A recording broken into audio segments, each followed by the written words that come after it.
広がる闇の中交わし合った革命のちぎり誰にも邪魔させるわけにはいかないから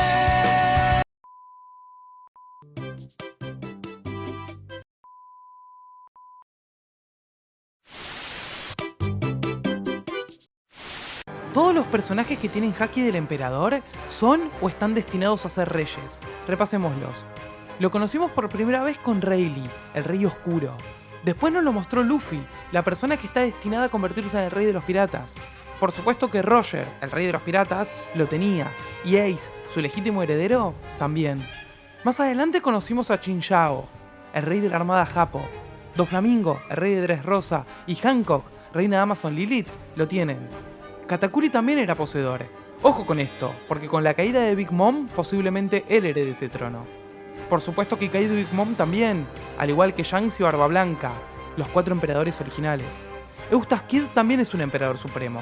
A este no le encuentro el patrón, pero todavía está abierta la pelea por el rey de los piratas y él es un candidato. Oden, el verdadero shogun de Wano, también.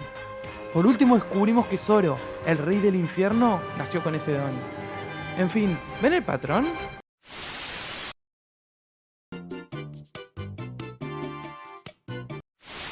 Mientras Momo entrenaba a su kendo esperando el día del asedio, pronuncia frente a Kiku la palabra Tsunachi. Kiku se enoja, lo regaña y le dice que nunca vuelva a pronunciar esa palabra, y descubrimos que se la enseñó Zoro mientras este entrenaba, aunque él nunca la pronuncia. Más adelante se nos revela que es un grito de batalla que una vez fue parte del antiguo dialecto de Kuri, en el país de Wano, y lo podemos traducir como deja atrás tu nombre y tu fama. Es la frase que usan los samuráis antes de dejar todo y prepararse para la muerte. Organizar el asedio, reunir aliados, robar los recursos enemigos, soportar el hambre, hundir sus propios barcos, infiltrarse y atacar de frente al ser más poderoso sobre la tierra, no le hacen justicia a la determinación de los samuráis. Su determinación la terminamos de comprender cuando pronuncian esa palabra frente a Kaido.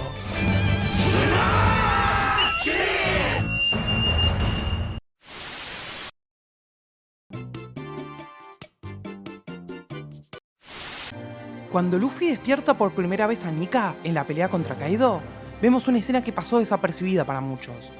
Al ser la primera vez que Luffy usa esa forma, no sabe controlarla bien, y en medio de la pelea se empieza a consumir para luego caer desmayado. En ese momento, Kaido, el ser viviente más poderoso sobre la tierra, inclina la cabeza hasta el piso sin poder evitarlo, y por más que se resiste, hay una fuerza superior que lo hace arrodillarse frente a la voluntad que tiene enfrente.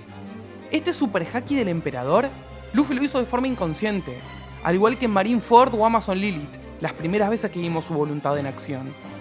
Dicho haki es muy superior a otros haki supremos que conocemos, como el de Roger o el de Shanks, que son monstruosos, pero es que nadie tiene el poder para reducir al rey de las bestias así. Si Luffy llega a dominar este haki, no existe ser en la tierra que se pueda oponer a su voluntad, mostrándonos así el haki más poderoso registrado hasta la fecha.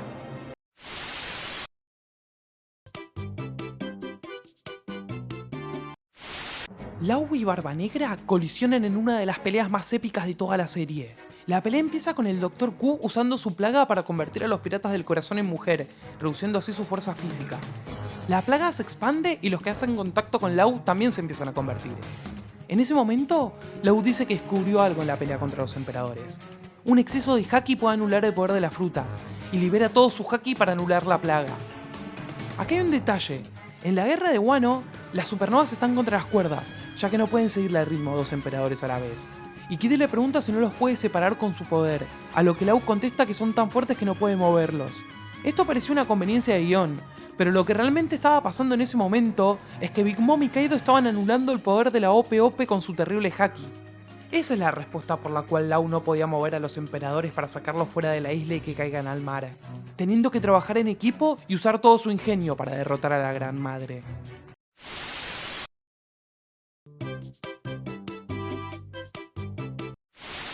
La fruta de Kaido es la Uo no Mi, una de las Swan mitológicas más poderosas que existen. Si buscamos la traducción en Google, Uo quiere decir pez, con lo cual la fruta de Kaido no es la del Seiryu, el dragón oriental como parecía, sino que es la de la leyenda de la carpa que nadando contra la corriente pudo subir la cascada más alta de China. Como todos sabemos, las carpas nadan contra la corriente y en ocasiones suben saltos o cascadas pequeñas. En esta leyenda, una carpa se dispone a subir la catarata más alta, usa toda su voluntad para lograrlo, y al terminar de ascender, su esfuerzo es premiado convirtiéndose en un dragón volador gigante, siguiendo su ascenso hasta llegar al cielo, siendo esto un proverbio oriental sobre el éxito. Esta leyenda es más que sabida e inspiró a cientos y cientos de personajes de animes. ¿Será que su fruta al principio se veía así? ¿Y al usarla combatiendo contra enemigos poderosos evolucionó al dragón que todos conocemos?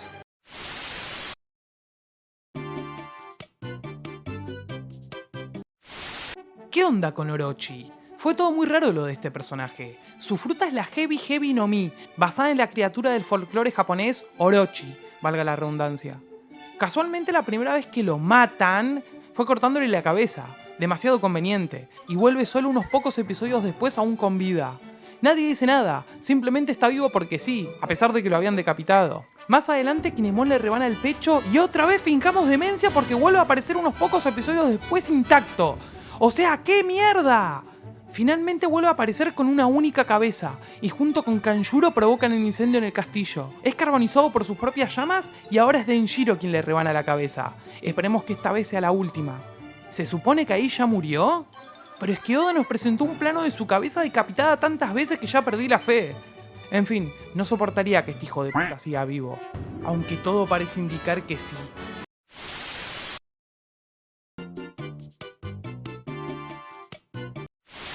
Después de derrotar al último lunariano, con Zoro habiendo llevado su cuerpo al límite de la resistencia humana, vemos una escena que es imposible que pase desapercibida.